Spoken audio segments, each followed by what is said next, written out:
In the beginning of Summa Contra Gentiles, St. Thomas Aquinas remarks that according to the philosopher, that is Aristotle, the wise man orders, quote, things rightly and governs them well, end quote. To do this, the wise man needs to pay attention to the proper goal of his activity, that is, the good toward which he is to order things. This means that there can be wise politicians, carpenters, and philologists. But Aquinas has primarily in mind, quote, the absolute wise man, simpliciter sapiens, who both queries the origin of the universe and its end, with other words, God. Moreover, the absolute wise man not only contemplates the nature of God, the ultimate source and truth of the universe, but has even the highest theoretical wisdom, in the Aristotelian sense of Sophia, as a practical ordering dimension. It is also proper for such a person to teach truth and oppose falsehood, in other words, to be a teacher. Toward the end of the first chapter of Summa Contra Gentiles, named The Office of the Wise Man, Aquinas returns to his introductory quote from Proverbs, quote, my mouth shall meditate truth and my lips shall hate impiety, end quote. Aquinas interprets impiety, impietas, as, quote, falsehood against the divine truth, end quote. And its opposite, piety, he writes, is another word for religion. The absolute wise person is therefore in the business of ordering religion towards its proper goal, the origin and end of the universe, God. As a result, besides the mistaken views of heretics, the Christian wise man, according to Aquinas, has to oppose the errors of Jews, Gentiles, and Muslims, that is, all non-Christian religions. In refuting the latter two, he has to use natural reason, as they accept neither the Old nor the New Testament. And this is the philosophical task. This philosophical task is the fundamental errand of Summa Contra Gentiles.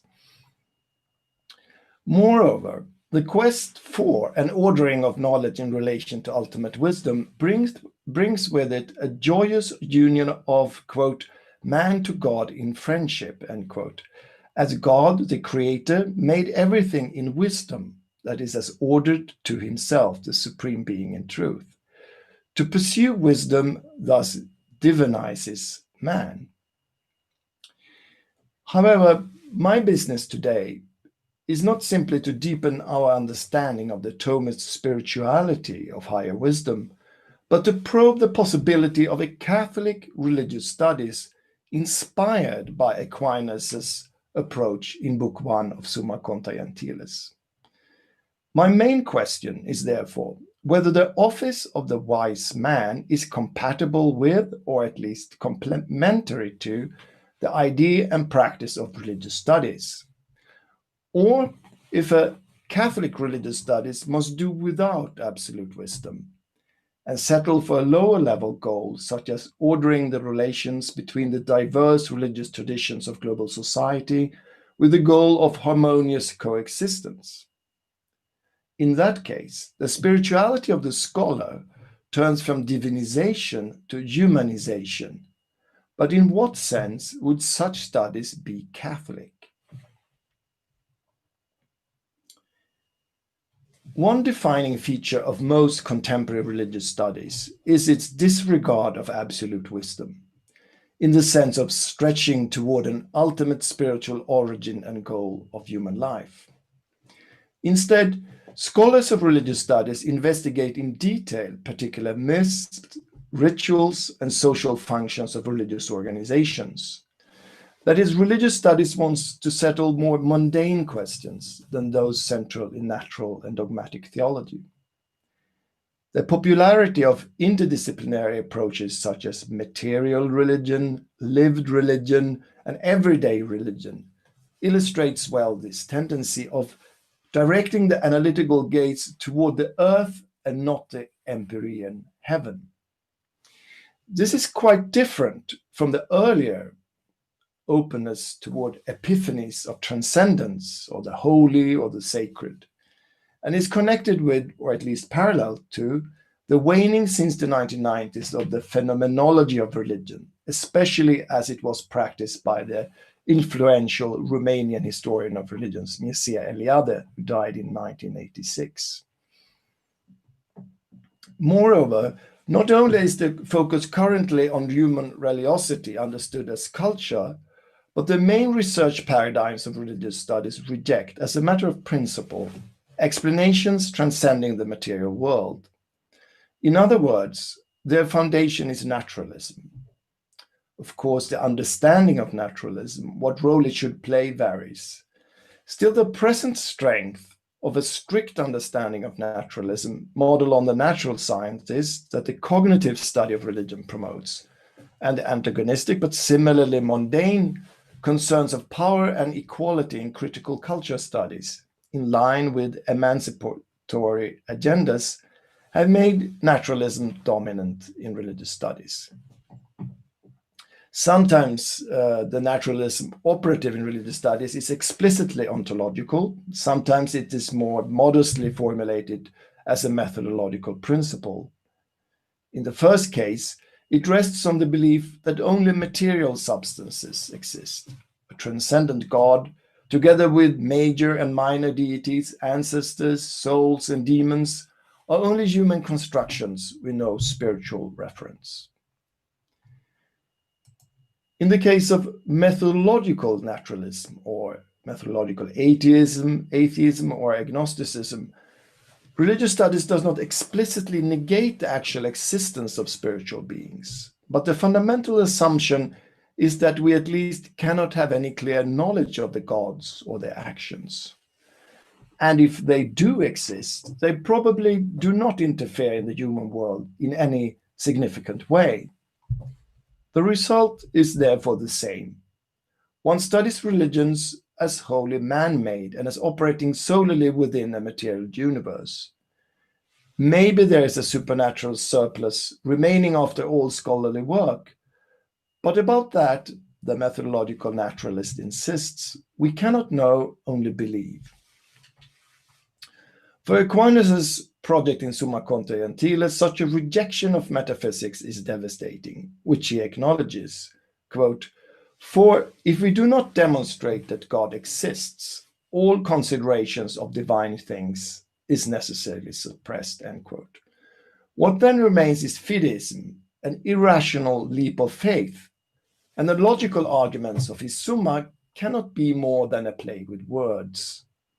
The opposition between the office of the absolute wise man and the scholar of religious studies therefore seems radical and unsurmountable.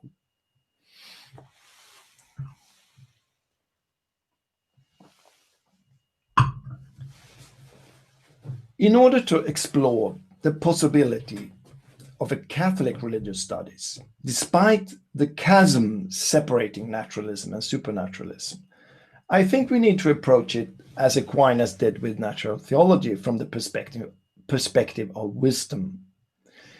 Even if there are scholars such as Donald Weeb who argue that religious studies should be a purely descriptive and explanatory science, only laying bare the unvarnished truth of religions, religious studies has always been part of attempts at regulating social life towards its proper ultimate good, as variously imagined. In fact, I would like to make a case for the position of Aquinas, that the theoretical understanding of religion is part of the practical business of ordering piety in accordance with the truth discovered or presumed a priori.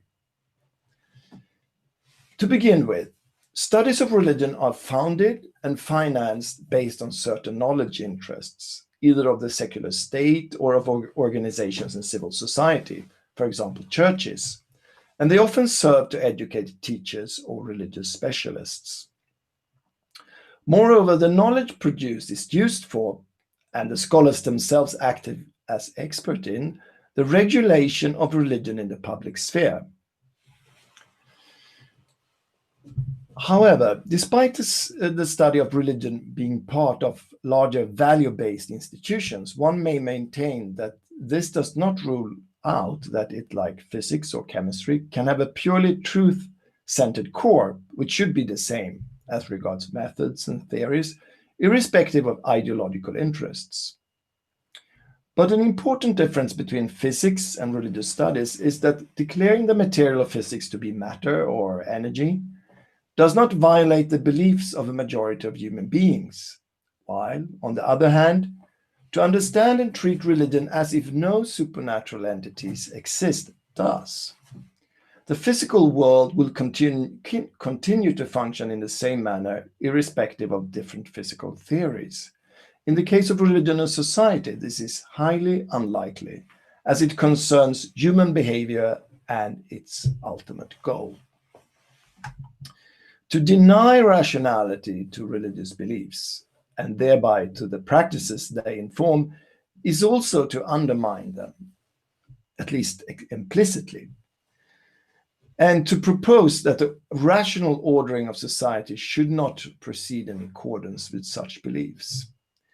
If supernatural entities are beyond the reach of human rationality, and all revelations can be satisfactorily explained by natural causes, then this has profound consequences for the affirmation of truth and the rejection of false beliefs. That is the ordering that is an integral part of teaching. To say otherwise would be to accept lies as ordering principles of social life, and therefore also ultimately of universities, as they are not isolated islands. The study of religion, therefore, inescapably proceeds from value-saturated knowledge interests and have consequences for religions as astronomy has for astrology. If one presumes that the highest rationally justified entity no longer is God, but society, then the knowledge expanded and reflected upon by religious studies is part of the wisdom of a society worshipping itself. One of the most famous examples of this is the theory of religion formulated by the French sociologist Émile Durkheim, who died in 1917, and who was born into a Jewish family and was supposed to carry on a long line of rabbis, but who lost his faith and instead became a champion of secular science. In his influential book, The Elementary Forms of Religious Life, published in 1912, he writes, quote, "The sacred principle is nothing more or less than society transfigured and personified. It is real only insofar as it has a place in human consciousness," end quote. In other words, what the scholar of religious studies, in this case more precisely sociology of religion, analyzes are actually civil religions embellished by supernatural mythology. The anticipated gradual withering away of religions nevertheless worried Durkheim and other pioneering scholars of the study of religion. Something they thought needed to take the place of religion and fulfill its specific unifying function for society, thereby integrating individuals into a collective. Otherwise, the citizens, when waking up from the illusion of supernaturalism, might reject the moral community necessary for social cohesion. Someone, therefore, had to formulate a new form of highest wisdom, combining scientific truth with values, thereby integrating a mass of individuals into a people, a nation, and ultimately a unified humanity. This line of thought began already in the 18th century. The impetus was toward a religion in which the people or humanity worshipped itself, either directly or indirectly through its representative, the revolutionary movement, the party, or the great leader. Durkheim speculated about this coming truly modern religion. Quote, "There is something eternal in religion which is destined to survive all the particular symbols in which religious thought has successively enveloped itself. In a word, the old gods are growing old or are already dead, and others are not yet born. This is why man has become a god for man, and why and it is why he can no longer turn to other gods without being untrue to himself, end quote. This cult of man, of humanity, or the individual was Durkheim believed, quote, the only system of beliefs which can ensure the moral unity of the country, end quote.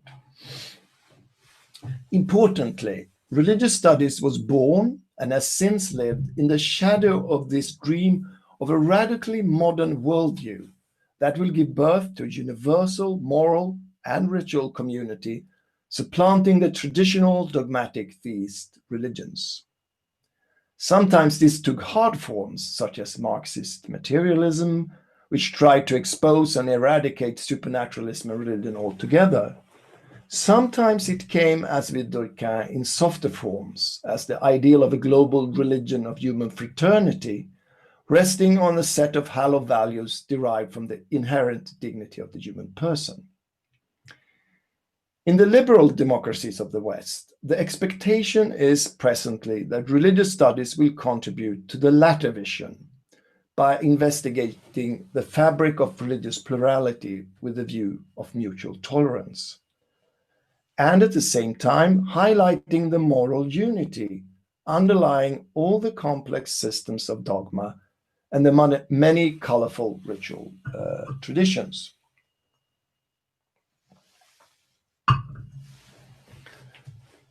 In current introductory religious studies textbooks, the future of religion is therefore sometimes portrayed as that of non-dogmatic spiritualities flourishing after the decline of institutionalized religion, a vision similar to that of Durkheim.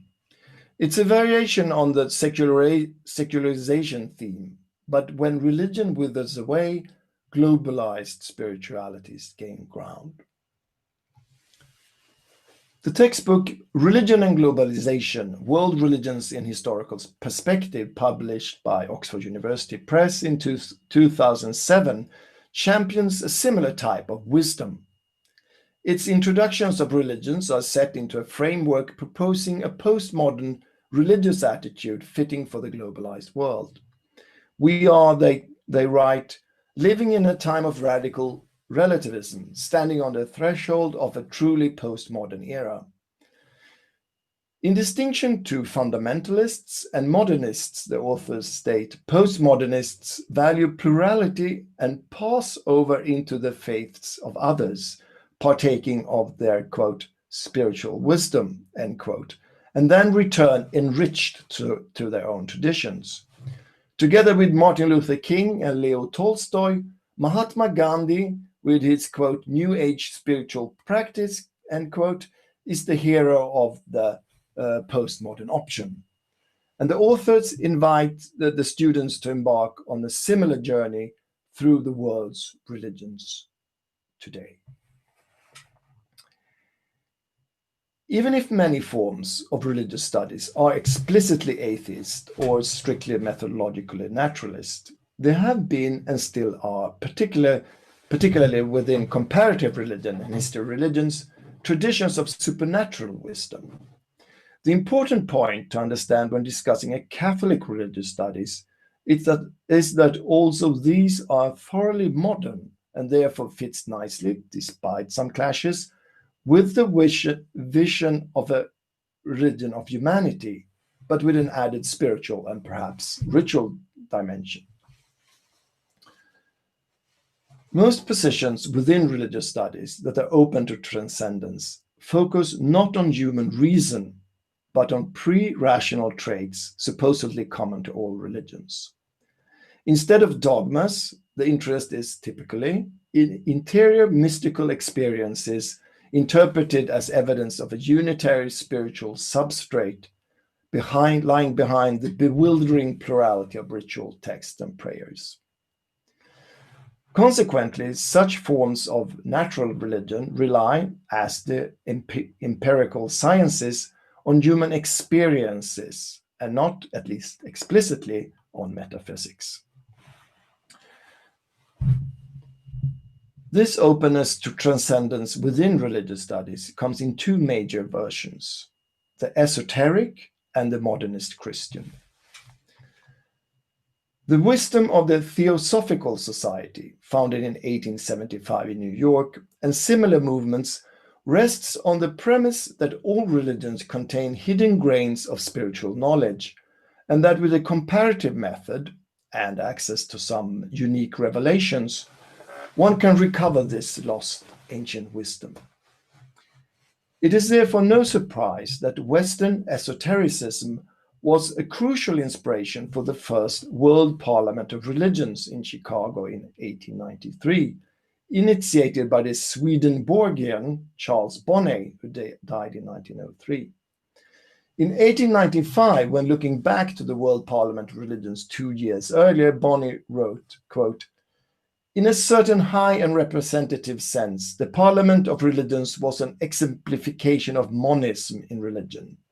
For it showed that with all the differences in the forms of religion, there is nevertheless something underlying them all, which constitutes an incorruptible and indestructible bond of brotherhood, which like a golden cord binds all the races of men in one grand fraternity of love and service." End quote. This idea of a spiritual and ethical brotherhood resurfaces now and then within the study of mysticism in the form of perennialism, that is, the belief in a type of transcultural mystical experience, for example, in the notion of a pure consciousness event formulated by Robert Foreman. In harmony with Duchin's idealized sacred individual, the transcendent principle is a deified modern subject, a cosmic self, who constructs both individuality and the world. The goal is to rest in the self-awareness of pure subjectivity. For example, on the final pages of his textbook Comparing Religions, Jeffrey Kripal, professor of philosophy and religious thought at Rice University in the United States, indicates his own understanding of religion and mysticism as ultimately relying on the self, with a capital S, the principle behind all experiences, who constructs the individual human persons in the interaction with human bodies. Kripal suggests that the brain functions like a filter, channeling the absolute self. Quote, "It seems more likely that the human personality is created from the interaction of the energy of consciousness and the biological TV that is a human being. It is as if the cosmos evolved a biological organism to broadcast and watch itself." End quote. And as usual, the final lines of the book point to the spirituality of the future. Quote, "We might imagine a future form of consciousness becoming aware of not just more and more culture and more cognition, but of consciousness itself." End quote. A similar perennialist premise informed some earlier forms of comparative religion, often under the name of the phenomenology of religion, that emerged within the post-Kantian world of liberal Protestantism. The Lutheran theologian and scholar of comparative religion Rudolf Otto, who died in 1937, famously formulated such a unitary principle in his book The Idea of the Holy, published in 1917. He made the holy, or the numinous, an impersonal divine power primary, and the idea of a personal God secondary.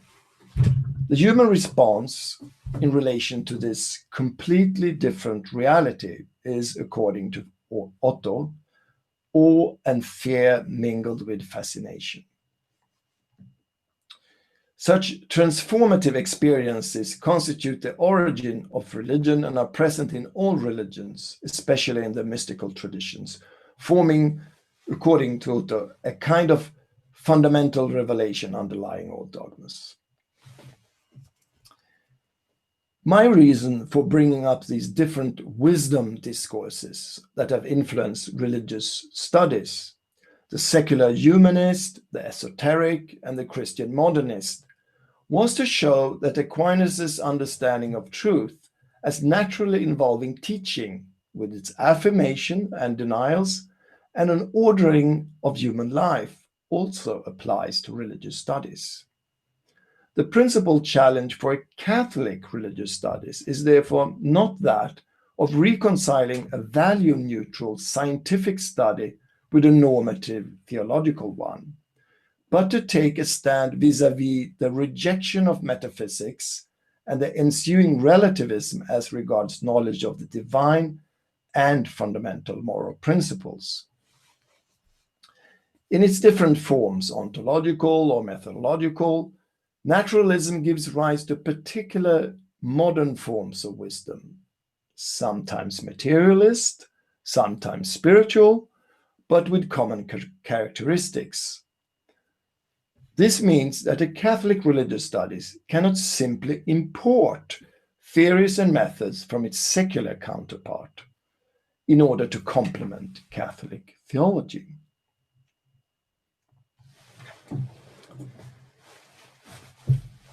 The question is then how to proceed from the realization of the interconnection between wisdom and the study of religion to the principles of a truly Catholic religious studies. If we continue with Aquinas as our guide, the first principle is not simply that of supernaturalism, but the position that human reason can gain knowledge about God's existence and some of his qualities.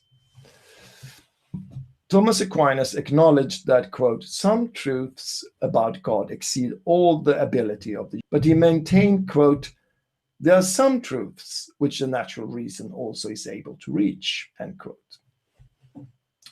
This provides a foundation for a rational critique of beliefs and puts a limit on the sharing between religions as it judges some ideas of the divine to be false, which therefore ought to be corrected.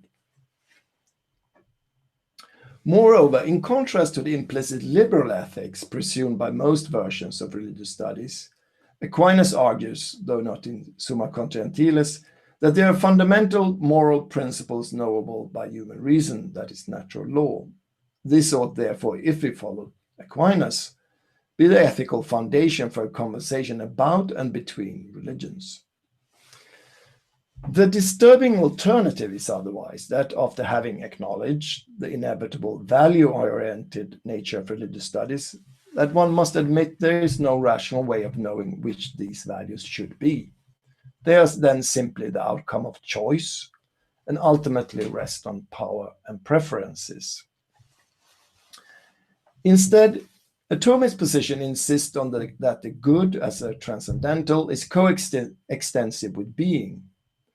The reach of our knowledge, therefore, gives rise to variance of wisdom because, quote, no one tends with desire and zeal towards something that is not already known to him, end quote. If we either deny the existence of the supernatural or claim that it's completely beyond the reach of human reason, then, as a matter of course, individuals and society will order their lives toward what we actually can know. This means that the Catholic religious studies will be animated by a quite different type of wisdom compared with secular forms of religious studies, even if it does not use revelation as a primary source for its arguments. Nevertheless, one could claim that this optimism regarding human rationality in natural theology and natural law applies only to a Thomist position and not to a Catholic one as such. In response, we must acknowledge that the Catholic Church has affirmed at its highest dogmatic level the possibility of rational knowledge of God, as the First Vatican Council declared, quote, the same Holy Mother Church holds and teaches that God, the source and end of all things, can be known with certainty from the consideration of created things, by the natural power of human reason. Ever since the creation of the world, his invisible nature has been clearly perceived in the things that have been made, end quote. And this was affirmed, for example, in 1994 by the Catechism of the Catholic Church. In probing the idea of a Catholic religious studies, we therefore cannot reject the so-called preambles of faith without having to question also the teaching authority of the Church, which is not part of this present exercise. Furthermore, the principle of the non-contradiction of truth connects religious studies with theology. Even if a Catholic study of religions, as religious studies in general, does not base itself upon a divine revelation of truths unavailable to human reason, it cannot contradict those and stay Catholic. In Summa Contra 171, Aquinas writes, quote, "Since therefore only the false is opposed to the true, as is clearly evident from an examination of their definitions, it is impossible that the truth of faith should be opposed to those principles that the human reason knows naturally." End quote.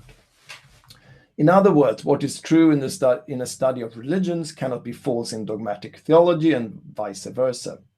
Either the first or the second must change, or both of them. That theological opinions, for example, in a theology of religions, change is no principal problem, for example, by adjusting to the expanding knowledge of the world's religions, both in history and in the contemporary world. However, what the Catholic Church has declared solemnly as binding on the conscience of Catholics cannot be contradicted without undermining the Catholicity of that form of religious studies. The Catholic ideal of a harmonious unity between natural and revealed knowledge, between nature and grace, is of course not a goal towards which a secular study of religion strives, as it would make it confessional and blunt its critical edge. While on the other hand, this ideal provides a Catholic religious studies with its particular character and mission.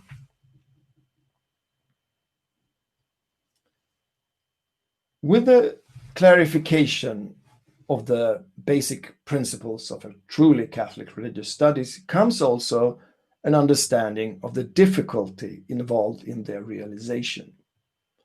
In the High Middle Ages, when Thomas Aquinas wrote Summa Contra Gentiles, the overarching wisdom of society was Christian and thereby supernaturally oriented. The university, even if at times rocked by theological disputes, was an institution within this wider social reality. Today, on the other hand, religious studies is set within the context of multi-religious secular societies and powerful globalization processes.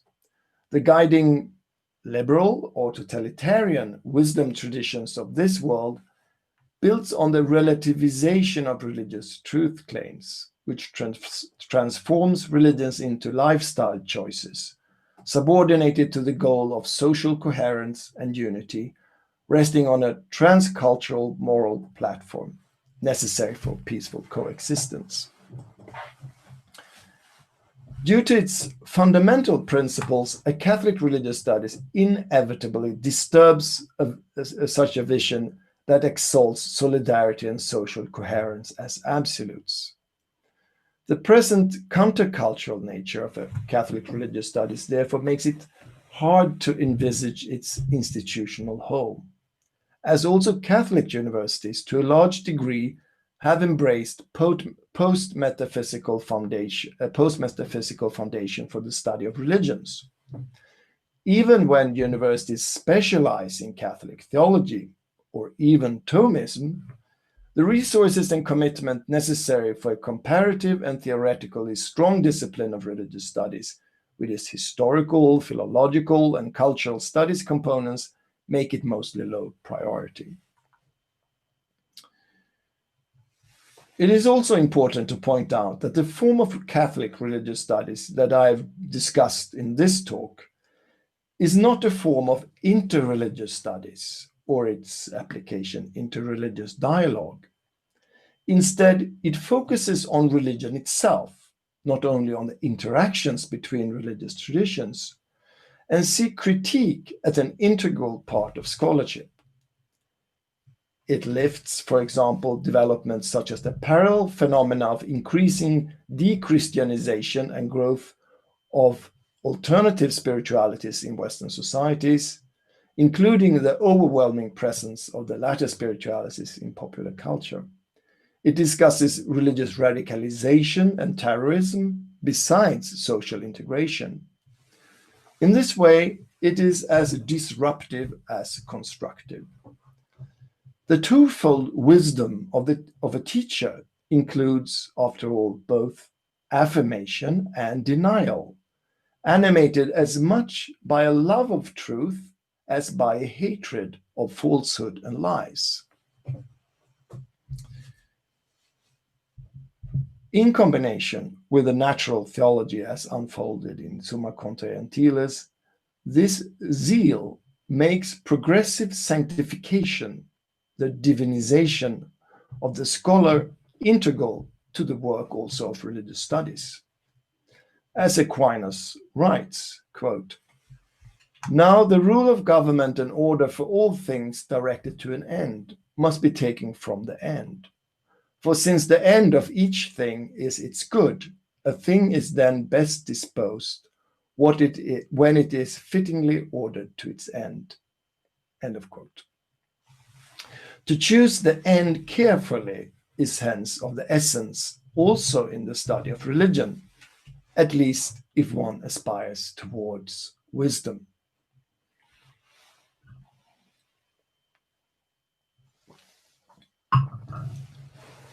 To sum up,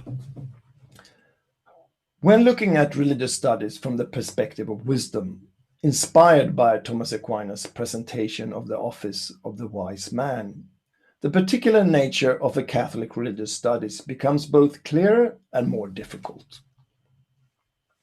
On the one hand stands a modernist epistemology dominant in religious studies, in which the divine is completely beyond the grasp of human rationality, or glimpsed through mystical experiences as an irrational force or as pure subjectivity. And on the other hand stands the Catholic insistence on a set of truths about God available to human reason.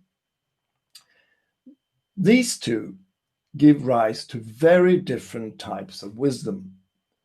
The first is oriented toward human society, national and global, as its highest good, while the second directs both studies and society toward God, thereby opening up for divinization as an integral aspect of scholarship. Even the most neutral, objective, and secular of contemporary religious studies is then by necessity a form of absolute wisdom, despite its goal being contingent, fluid, and ever-changing. The true and the good are intertwined concerns that cannot be separated easily, since the limits of reason affirm or deny rationality to religious beliefs and actions, something which has important consequences for the ordering of piety and society. By upholding both the principle of non-contradiction, that is, the unity of knowledge, and the truths of Christian revelation, a Catholic religious study strives toward harmony not only with natural theology, but also with church teachings. This makes a conversation with both various theological disciplines and relevant disciplines within the humanities and the social sciences necessary, a tall order by any means. However, religious studies in its Catholic version is not, in a simple way at least, a subspecies of a theology of religions, even if there are overlapping concerns. A Catholic study of religion has to investigate also the long history of religious beliefs and practices, both good and evil, their permutations in relation to modernity, and the present situation of religion and globalization. It has to probe the deeper basis for rituals and myths, both by empirical research and by the construction of falsifiable theories. One cannot therefore deduce the results of her Catholic religious studies from the principles of dogmatic theology. A Catholic religious studies is confessional as being part of a larger theological venture, but its focus on the rich world of religions and the task of knowing this in detail and with adequate theoretical depth provides it with a distinct character. For this task, Thomas Aquinas' integration of Aristotelian philosophy and science into his theological system can be an inspiration. especially as it has to struggle with being true at the same time to the natural knowledge of the divine, to the task of painstaking research into the history and nature of religions, and to the divine revelation of which the Catholic Church considers herself the caretaker. And that was the end of my talk. Thank you, Professor Cavallin. Our first question is actually from Father Thomas Joseph. So go ahead, Father Thomas Joseph. Thank you, Clemens. That's a great talk. And I, as a person who came up a little bit through formation in religious studies, Guild, found that very compelling. I think that's absolutely spot on about the methodological underpinnings latent in the discipline of religious studies. My question is more like I suppose it's a provocation or a claim, and that's about the latent or ambiguous Catholicity of the secular religious studies world, because as you know, there is a kind of aspiration to absolute wisdom in it. On the other hand, there is an aspiration to universal explanation, a kind of critique or evaluation of religious traditions, non-Christian religious traditions, but of course also Christianity. And I wonder to what extent it's a kind of secularized post-Catholic, post-Protestant project, in the sense that it still wants to explain all former religious forms as preludes or anticipations of a more perfect secular project. Well, if that's the case, and that may not be, I'd like to hear what you think about that, but if that is the case, I wonder to what extent some of the rationally critical things that are articulated in modern religious history of religion studies, some of them rational criteria used to demonstrate limitations or problems in the non-Christian religious traditions could also be employed by Catholic theologians. Are there touchstones? I mean, of course, I'm intimating that we could do to them what they've tried to do to us, that we could talk about them as a kind of anticipation of a philosophical critique of non-Christian religions, of assimilation of true elements and also consideration of false elements, and turn the tables on them. But I wonder if you think that that's too optimistic to make use of. Can a Catholic make use of Durkheim or of other figures like that in a Thomistic way? Thanks. I think for me, the fascination is with this perspective of wisdom. That is the integration of the concerns, the theoretical concerns of truth and of the good.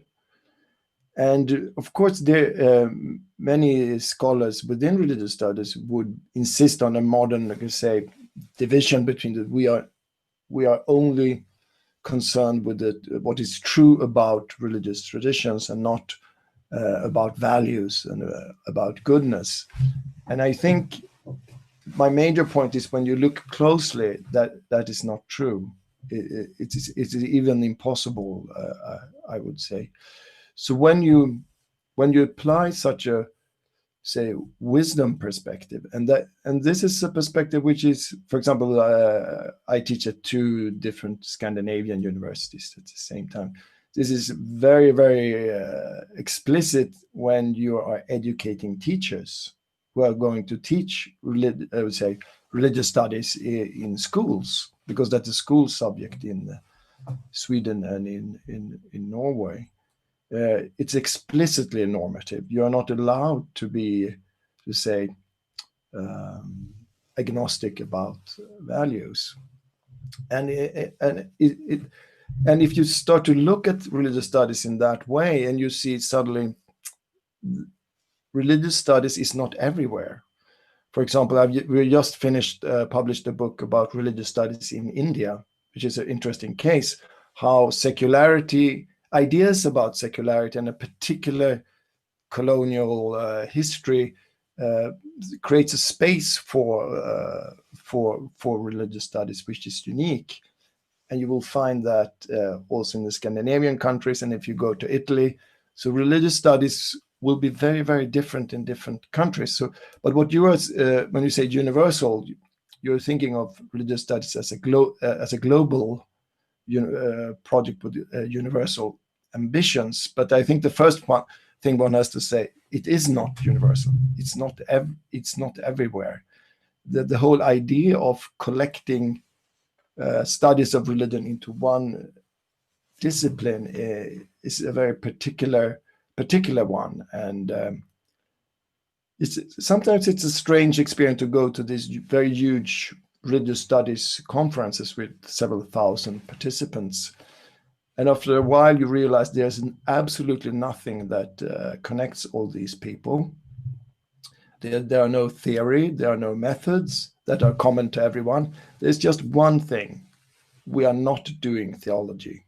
That's the one we say boundary, the definition for, and that's very strange kind of say way of defining your own role. But that's it's because you were thinking of the relationship between theology and religious studies there, and I would say that's built into the self-understanding of religious studies. But then if you go to Sweden at certain universities, they will say religious studies and theology is the same thing. There's two different words for the same thing. So it's I think it was created as a discipline in a way to replace theology. I mean, I think if you look at a figure like Ernest Trelsch, you see the transition from a theological figure to inauguration of a, as he calls it, Christological relativism, where we're going to treat the Christian religion just like we treat the other traditions, in a post-theological way, as just a sociological empirical study of the history of ideas. I mean, sort of along the lines you're saying. I mean, he does still try to evaluate. Trelsch tries to evaluate, and he has his own subtle universalism from Kant. But I mean, yes, I think it's defined.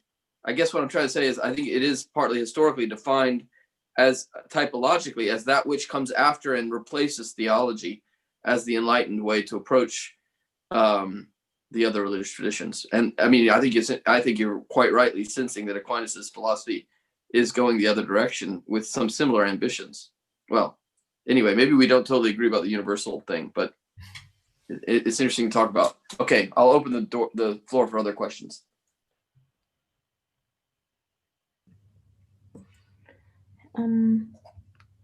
Okay, we currently don't have another question. So if somebody else would like to ask a question, please just put it in the comment box.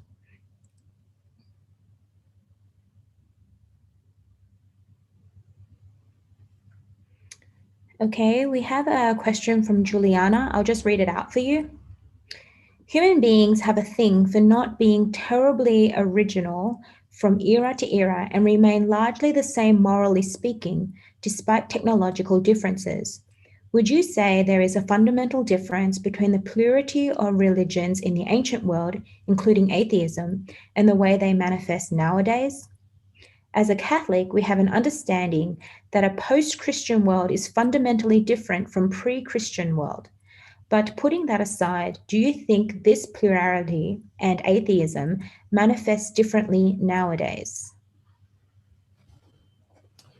So the question is basically, has modernity made any difference? And it's made a huge difference. And I think one of the interesting ways to look at it is to see how, for example, Asian religions have been reformulated and changed during the 19th century and the 20th century, and then say globalized. For example, something like yoga is an immense, very intense, development of the idea of what is yoga during the end of the 19th century and the beginning of the 20th century. And now it's everywhere. And it's fundamental for that is the difficulty to see, is this religion? Is this spiritual practice? Is it the secular fitness regime we are seeing here? And it's the answer is, of course, it's all of these things in different proportions at different times. But this is, you say, this is not pre-modern yoga. This is yoga changed by modernity. So what is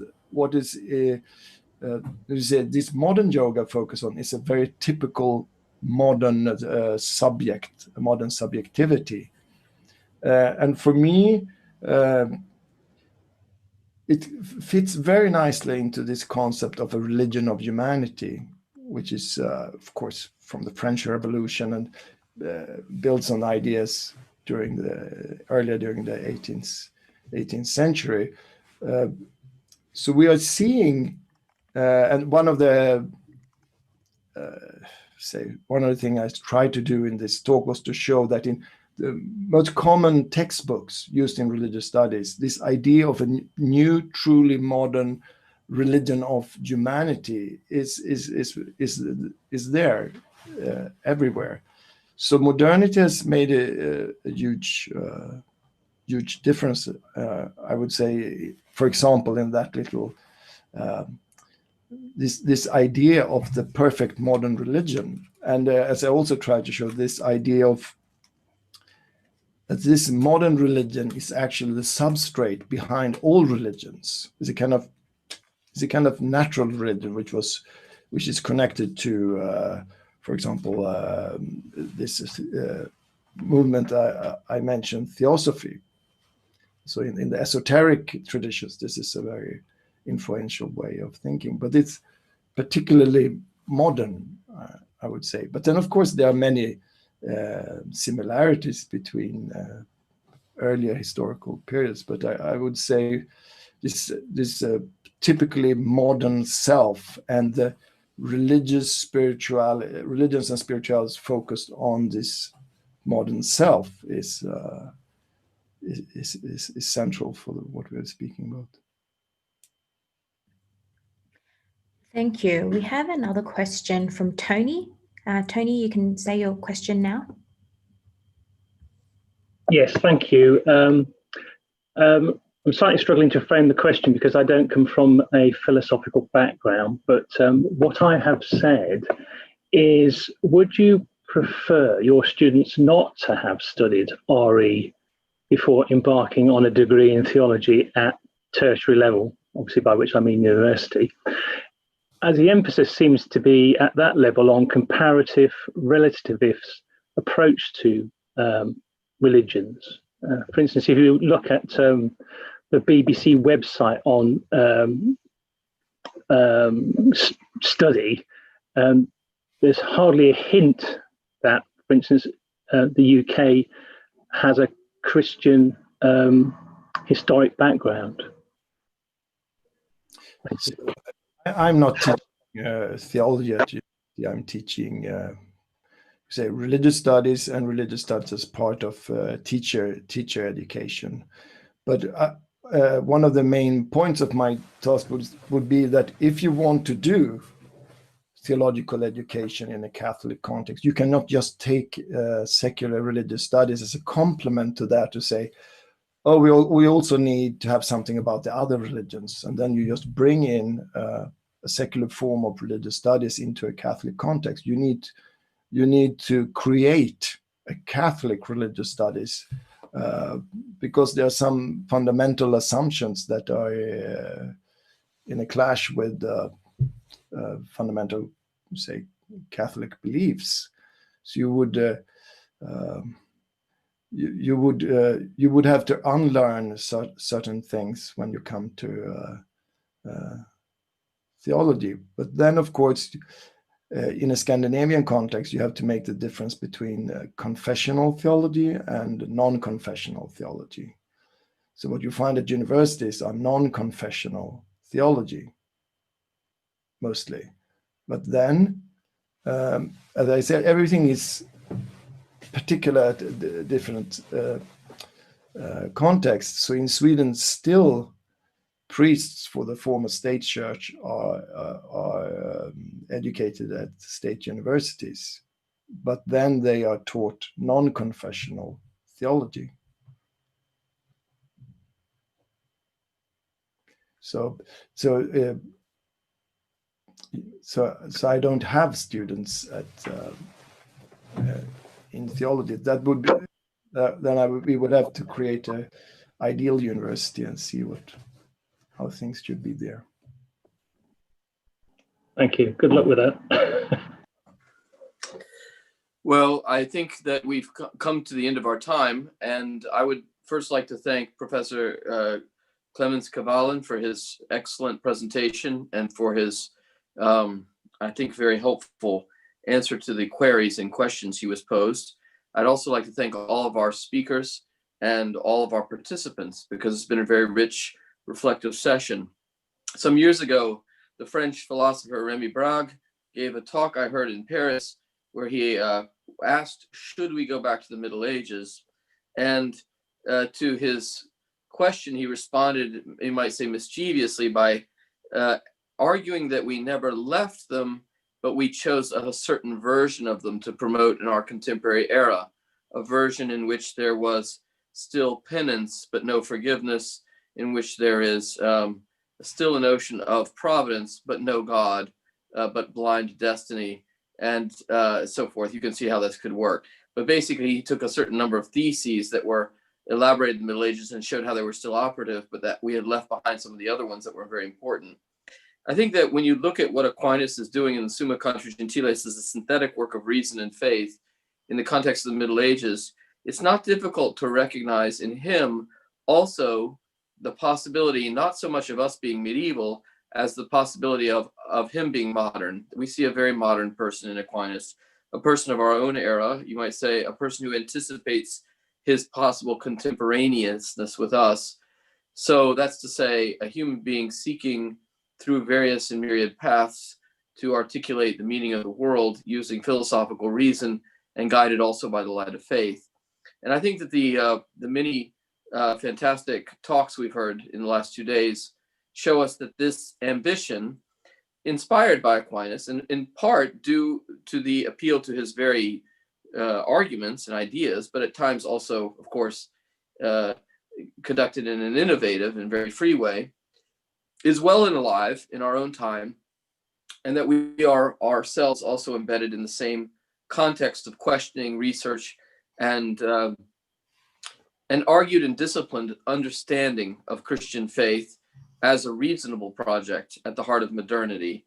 That's very inspiring, because it shows the flame of that European Catholic heritage is well and alive in our own time, and it's something we can share in and indeed conduct and communicate to others. And so I'd just like to finish with the thought that we are at an end of this conference, and yet ever again at a new beginning, and a beginning that has been helped and inspired by many of the very fine talks that we've heard this weekend. So I'd like to again thank our speakers, and I'd like to invite everyone to subscribe to the Angelicum Thomistic Institute website, Facebook page, YouTube, because more things are coming. So it's been great being with you, and say a prayer for us. We pray for you, and we wish you a good evening. God bless. Take care.